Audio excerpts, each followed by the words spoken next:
Bohemian ঘোড়ার জন্য best break through performance. আমার পরিচালক ছিলেন অমিতাভ রেজা চৌধুরী। এটি হইচইয়ের একটি সিরিজ, ওটিটি সিরিজ। ধন্যবাদ। আমার খুবই ভালো লাগছে। আমার পরিচালক অমিতাভ রেজা চৌধুরীর প্রতি কৃতজ্ঞতা, আমার সহশিল্পী মোশাররফ করিম এবং বোহেমিয়ান ঘোড়ার পুরো টিম, সকলের প্রতি ধন্যবাদ। ধন্যবাদ অ্যাচিভার্স অ্যাওয়ার্ড, এই আয়োজন যারা করেছেন, স্বপন ভাই, খুবই সুন্দর আয়োজন এবং এই পুরো আয়োজনের সাথে যারা সংশ্লিষ্ট সকলের প্রতি ধন্যবাদ এবং কৃতজ্ঞতা যে অভিনয় শিল্পী হিসেবে তারা আমাকে সম্মানিত করেছে। মজার বিষয় হচ্ছে মাত্রই তো একটু আগেই তো বেরিয়ে এলাম। আমাদের যেটা হয়, নমিনেশন পেলে শিল্পীদের একটু অংশ ক্লিপিংস দেখানো হয় বড় স্ক্রিনে।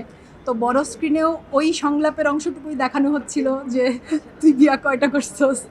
এবং অ্যাওয়ার্ডটা রিসিভ করার পর অডিয়েন্স থেকে কয়েকজন চিৎকার করছিল যে আপু একবার একটু সংলাপটা শুনতে চাই। তো আমি বললাম যে আমার সংলাপটা না হয় আমি দেবো, কিন্তু মোশাররফ ভাইটা কে দেবে। মতিন ভাই আমার পাশে ছিলেন, আমাদের অত্যন্ত গুণী এবং জনপ্রিয় চলচ্চিত্র নির্মাতা মতিন রহমান। মতিন ভাই বলছেন যে আমি দেব। এবং হ্যাঁ, খুবই ভালো লেগেছে।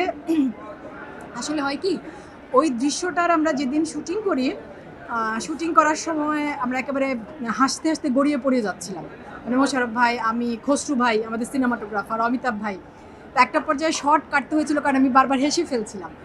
তো তারপর আবার একটু মনোযোগ দিয়ে আমরা ওই দৃশ্যটা ধারণ করি এবং এই দৃশ্যটি যে এতটা সাড়া ফেলবে, দর্শকদের এত ভালো লাগবে, এটা আসলে আমাদের ধারণার বাইরে ছিল। আমার আন্তরিক কৃতজ্ঞতা দর্শকদের প্রতি যারা বোহেমিয়ান ঘোড়ার আম্বিয়াকে এত ভালোবেসেছেন।